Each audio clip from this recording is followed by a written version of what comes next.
Halo, selamat datang di audiobook keluaran dari Audiotune. Dengan saya Dabar kalian, Leleafil Lelesan. Oke, kita langsung lanjut aja ke episode Perlahan. Dari novel Suami Pengganti, karya Mami Kembar. Selamat mendengarkan.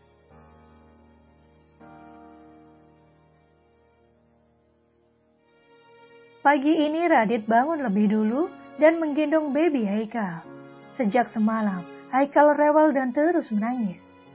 Alia sampai lelah dibuatnya. Haikal sedikit demam karena sedang tumbuh gigi. Hal yang biasa bagi seorang anak bayi, namun menjadi hal luar biasa bagi Radit. Sebagai papa muda, Radit sangat overprotective terhadap anaknya. Seperti saat ini, dia sedang menggendong Haikal karena Alia sedang mandi. Mereka akan segera membawa Haikal ke dokter. Radit tidak memakai jasa babysitter karena Alia ingin merawat anaknya sendiri. Dia memilih menjadi ibu rumah tangga yang hanya melayani anak dan suaminya. Setelah Alia selesai, mereka segera berangkat ke rumah sakit diantar oleh Pak Joko. Haikal yang rewel membuat Alia sedikit kesusahan menanganinya. Mereka bergantian menenangkannya. Haikal tidak mau menyusu karena mulutnya sakit. Sementara perutnya merasa lapar. Dia terus saja menangis. Tak berapa lama sampailah mereka di rumah sakit. Tanpa menunggu lama, dokter memeriksa Haikal dan meresepkan obat dan juga vitamin. Alia pulang kembali diantar oleh Radit. Sayang, sebaiknya kamu kembali saja ke kantor. Aku bisa mengurus Haikal sendiri. Lihatlah, dia sudah tertidur dan tidak rewel lagi, ucap Alia. Sejenak Radit menatap Alia. Benar yang diucapkan olehnya. Radit merapikan pakaiannya dan bersiap berangkat ke kantor. Sayang, kau juga istirahat. Lihatlah, matamu hitam berkantung. Kau terlihat sangat lelah, ucap Radit saat Alia memasangkan dasinya. Aku akan istirahat setelah kau berangkat, ucap Alia sambil berjalan mengikuti Radit keluar rumah. Radit mencium kening Alia dan berangkat ke kantor. Hari ini adalah agenda wawancara untuk para pelamar yang sudah lolos seleksi awal. Ada 3 orang yang lolos. 1 di antaranya adalah Darren. Wawancara dimulai. Kali ini Radit sendiri yang menentukan siapa yang akan menjadi asisten pribadinya.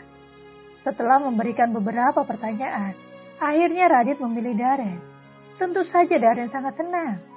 Dia begitu bahagia. Darren diminta untuk tanda tangan kontrak yang telah dia baca sebelumnya. Darren segera pulang dan akan mulai bekerja esok hari. Gaji yang akan dia peroleh cukup menjanjikan, 3 kali lipat dari gaji seorang manajer. Namun juga menuntut kejujuran, kedisiplinan, dan tanggung jawab yang amat tinggi. Menjaga rahasia dan selalu di samping Radit kapanpun dibutuhkan. Di tempat lain, Jesselyn sedang menunggu seseorang dengan gelisah. Berulang kali dia melirik jam di tangannya hanya untuk memastikan waktu janji temu mereka sudah sampai atau belum. Siang, bos. Sapa seorang pria separuh baya. Ia membuka topi dan tersenyum. Bagaimana? Apa yang kau dapatkan? Tanya Jesselyn. Anda bisa lihat sendiri, ucap pria bertopi sebagai jawabannya. Kemudian menyerahkan amplop coklat ke hadapan Jesselyn. Oke, terima kasih. Aku akan mentransfer sisanya nanti.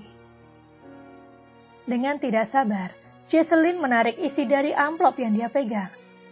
Dengan jantung berdebar keras tentunya. Keningnya berkerut saat membaca laporan anak buahnya. Kau yakin ini semua benar? Tanya Jesselyn. Benar. Dia hanya sebatang kara, dan ibu pantilah yang memberikan nama untuknya, ucap sang pelayan. Aku sudah menyelidiki semuanya. Dia ditemukan di depan pintu panti asuhan, kemudian dirawat dan dibesarkan oleh sang pemilik. Jesselyn terus membaca sejarah singkat tentang Radit. Apa hubungannya dengan Aldi? Mengapa sangat mirip? Ucap Jesselyn pelan. Aku akan segera mengungkapkan kasus ini dan memastikan jika Radit anak kandung Aldi. Batin Gesli. Nah, udah selesai nih untuk episode ini. Jangan lupa kasih like dan komentar pada novel audiobook dan juga novel autornya. Terima kasih dan sampai jumpa. Kalau kamu mau dengar audiobook lebih banyak dan gratis, segera download AudioTune.